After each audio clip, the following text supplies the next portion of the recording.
আল্লাহ পাক রব্বুল আলামিন জিবরাইল ফেরেশতার মাধ্যমে হুকুম আর আহকামগুলি বিশ্বনবী জনাবে মুহাম্মদুর রাসূলুল্লাহ সাল্লাল্লাহু আলাইহি ওয়াসাল্লামের উপরে নাজিল করেছিলেন। বন্ধু, যখন নামাজের হুকুম আসলো, যখন নামাজ দেওয়ার মনস্থ করলেন, আল্লাহ পাক রব্বুল আলামিন জিবরাইলকে ডেকে বলেন, জিবরাইল, নামাজ বড় দামি জিনিস রে, এটা তোমার হাতে দেওয়া যাবে না। জিবরাইল যা, নামাজটা তোমার হাত দিয়ে নবী পাকের উপরে আমি দিতে চাই না, আমার বন্ধুকে আমার বাড়িতে খবর দিয়া নিয়ে আয়। সুবহানাল্লাহ।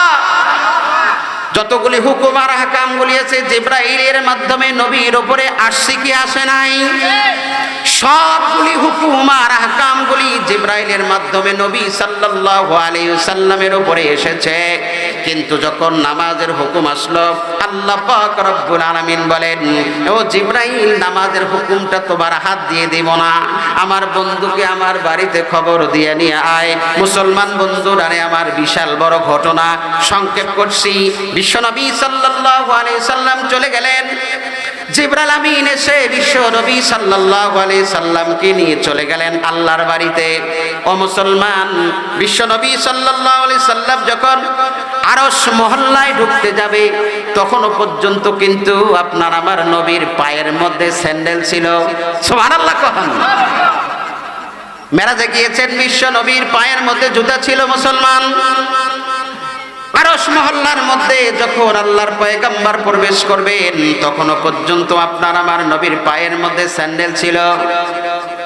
আপনার আমার মায়ের নবী, দয়ার নবী প্রবেশ করার আগ মুহূর্তের মধ্যে ওনার মাথার মধ্যে আসলো মুসা পয়গম্বর আলাইহিস সালাতু ওয়াস সালাম জমিনের উপরে আল্লাহ পাকের সাথে কথা বলেছেন। কোথায় যাইয়া? তুর পাহাড়ে গিয়া, তুর পর্বতে গিয়ে আল্লাহ পাক রব্বুল আলামিনের সাথে মুসা পয়গম্বর কথা বলেছেন। তারপরেও আল্লাহ পাক রব্বুল আলামিন বলেছেন, ফাখলা'না আলাইক ইন্নাকা বিল ওয়াদিল মুকদ্দাসি তুয়া। সুবহানাল্লাহ বলেন। আল্লাহ পাক রব্বুল আলামিন মুসা পয়গম্বরকে বলে, পয়গম্বর, এই মুহূর্তের মধ্যে এখন তুমি তুর পাহাড়ের উপরে আরোহণ করবে। তোমার পায়ের মধ্যে যে জুতা রয়েছে, ফাখলা'না আলাইক, এই জুতা দুইটা খুলে আসো। কেন? ইন্নাহু বিল ওয়াদিল মুকদ্দাসি তুয়া। কেন? যেই পর্বতে তুমি আরোহণ করতে যাচ্ছ, উঠতে যাচ্ছ, এই পর্বত, এই পাহাড়টা হচ্ছে দামি, সম্মানিত, এই জন্য তোমার জুতা নিয়ে উঠা যাবে না।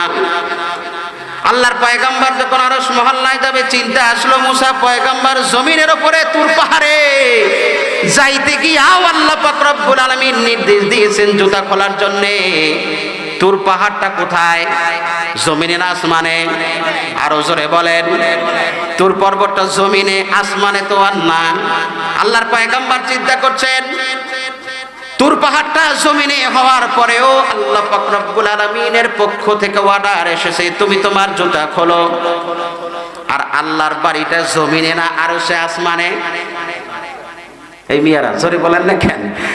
আল্লাহর বাড়ি কোথায়? Dhaka, America, Canada, Kuwait, Iran, Iraq, তুরস্ক, মিশর, Syria, Jordan, Bahrain, Lebanon, Amman, Doha. হ্যাঁ, আল্লাহর বাড়ি কোথায়? আরশ মহল্লায়।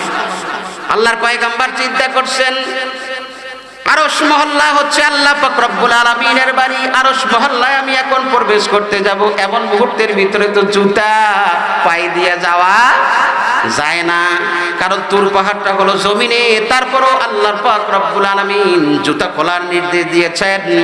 এমন মুহূর্তের ভিতরে আরশ মহল্লায় তো জুতা পায়ে দিয়ে ঢোকা যায় না। জুতা খোলার চিন্তা ভাবনা করলে আল্লাহ পাক রব্বুল আলামিন পয়গম্বরকে ডেকে বলেন, ওগো পয়গম্বর, আপনার জুতা খোলার প্রয়োজন হবে না, জুতা খোলার দরকার নাই। আপনার জুতার ধুলি যদি আমার আরশ মহল্লায় লেগে যায়, তাহলে আমার আরশের দাম আরো বেশি বেড়ে যাবে। প্রশংসা করব কার? নামাজ পড়ব কার জন্য? রোজা রাখবো কার জন্য? মানুষের সাথে ভালো ব্যবহার করব কার জন্যে? আসমানের মালিক কে? জমিনের মালিক কে? হায়াতের মালিক কে? সব কিছুর মালিক কে? আপনাকে আমাকে তৈরি করেছেন যে স্রষ্টা, সেই স্রষ্টার নাম কি? মহান মালিক আল্লাহ। গোটা জগতের মানুষ সর্বপ্রথম দুই প্রকার।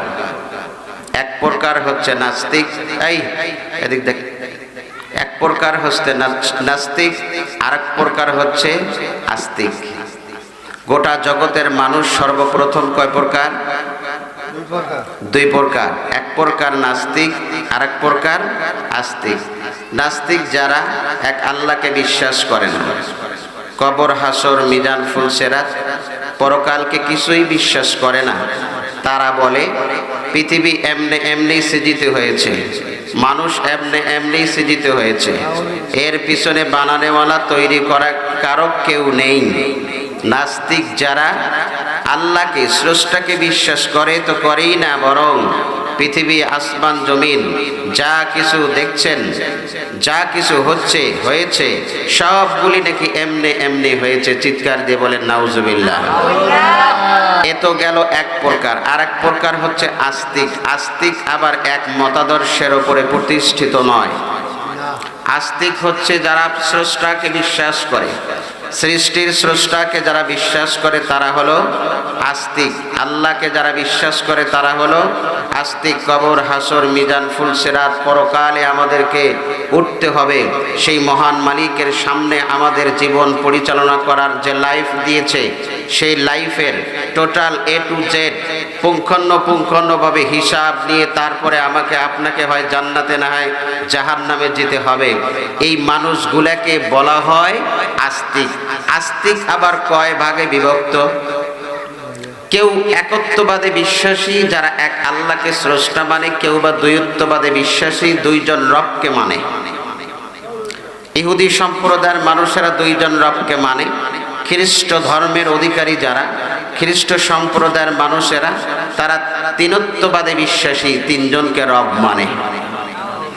আমাদের পাশাপাশি যে সম্প্রদায়ের মানুষগুলি আছে, হিন্দু সম্প্রদায়ের নামে পরিচিত, আমরা যাকে চিনি বা বুঝি, হিন্দু সম্প্রদায়ের মানুষেরা বহুত্ববাদে বিশ্বাসী, তাদের রব হচ্ছে অনেকগুলি। সাধারণভাবে আমরা যেটা বুঝি, ওনারা নাকি 12 মাসে 13 পূজা করে এবং এক একটা দেবতা এক একটা গুণাবলী আর ক্ষমতা রাখে। কখনো দুর্গা, কখনো কালী, কখনো সরস্বতী, কখনো আরেকটা দেবতা। নানান রঙের, নানান ঢঙ্গের, নানান বরণের খোদা এবং দেবতাকে তারা ইবাদত করে এবং মাবুদ মনে করে। বলুন তো দেখি, এই সম্প্রদায়ের মানুষের আকীদা আর বিশ্বাস হচ্ছে যখন কোনো মানুষ ইন্তেকাল করে মরে যায়, তখন তারা শ্মশান ঘাটি নিয়ে চিতায় তাদেরকে পোড়ায়া দেয়। তাদের আকীদা হচ্ছে পোড়ায় দিলে ছাই হয়ে যখন আকাশে উড়ে যাবে, তো পোড়ানোর কারণে তার জীবন পরিচালনা করার ক্ষেত্রে যদিও ত্রুটি বিচ্যুতি হয়েও যায়, তাকে চিতাই নিয়ে পোড়ানোর সাথে সাথে আল্লাহ তাবারক ওয়া তাআলা অর্থাৎ স্রষ্টা তাকে স্বর্গে দেয়। নাউজুবিল্লাহ পড়েন না। তাদের আকীদা আর বিশ্বাসের কথা বলছি। আর একত্ববাদে বিশ্বাসী যারা, আমরা যারা মুসলিম, এক আল্লাহকে যারা স্রষ্টা মনে করি, আমাদের আকীদা আর বিশ্বাস হচ্ছে কবর দেওয়ার সাথে সাথেই যে আমাকে মাফ করে দেবে এমনটি নয়। আমি মরে গেলাম, আমার লাইফ ইখতিতাম হয়ে গেল, আমার জীবনের লাইফ যেটা আল্লাহ পাকের পক্ষ থেকে দিয়েছে এটা শেষ হয়ে গেল, আমি মরে গেলাম, আর সাথে সাথে আল্লাহ পাক রব্বুল আলামিনের তৈরি কৃত জান্নাত পেয়ে গেলাম, এমনটি নাকি? এমনটি না, বরং আল্লাহ তাবারক ওয়া তাআলা এই পৃথিবীতে যে মানুষগুলাকে তৈরি করেছেন, তার সামনে আল্লাহ পাক রব্বুল আলামিনের পক্ষ থেকে অনেকগুলি হুকুম আর আহকাম দিয়ে প্রেরিত করেছেন এবং গাইডলাইন দিয়েছেন, যে গাইডলাইন যেটা আমরা সহজ ভাষায় মনে করি মহাগ্রন্থ আল কোরআন। এই মহাগ্রন্থ আল কোরআনের সংস্পর্শে যারা যাবে এবং মহাগ্রন্থ কোরআনকে সামনে নিয়ে নিজের জীবন পরিচালনা করবে, সাথে সাথে পাশাপাশি বিশ্বনবী নবী সাল্লাল্লাহু আলাইহি সাল্লামের হাদিসকে যারা অনুসরণ করবে, মানবে, আল্লাহ পাক রব্বুল আলামিন বলেন আমি কেবল মাত্র তাদেরকেই মরার সাথে সাথে বিদায় হিসেবে জান্নাত দেব।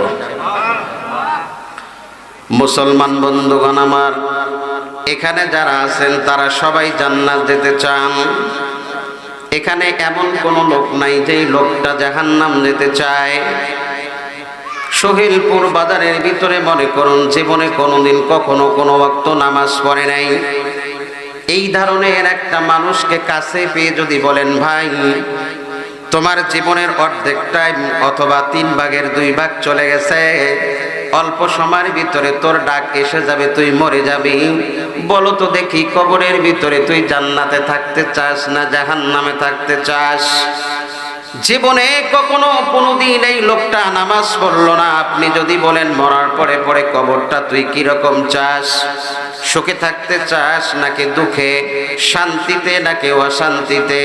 যদিও নামাজ না পড়ে বন্ধু আপনাকে থ্রেট দিয়ে বলবে বেটা বলস কি, নামাজ না পড়লে হবে কি, আমার ঈমান তাজা আছে, মরার পরে পরে আমি জান্নাতে যেতে চাই। সবাই জান্নাতে যেতে চায়। ভাই ঠিক বললাম না বেঠিক বললাম?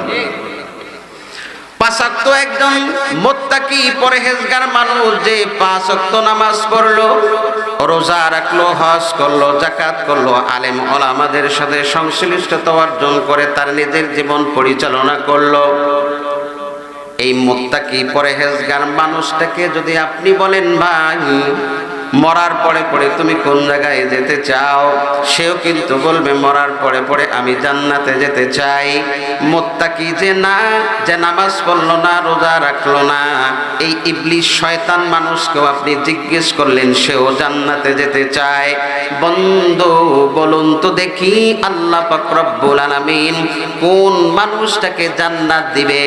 মুত্তাকি পরহেজগার নামাজি ইমানদার বান্দাকে জান্নাত দিবে, নাকি যে জীবনে কখনো কোনোদিন নামাজ পড়ে নাই সেই মানুষটাকে জান্নাত দিবে? কোন মানুষটাকে জান্নাত দিবে?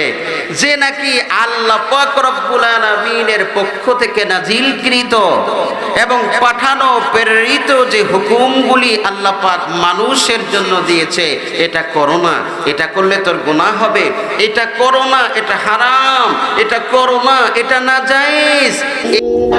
হুজুরের সম্পূর্ণ বয়ানটি শুনতে চাইলে আমাদের চ্যানেলটি সাবস্ক্রাইব করে আমাদের পাশে থাকুন।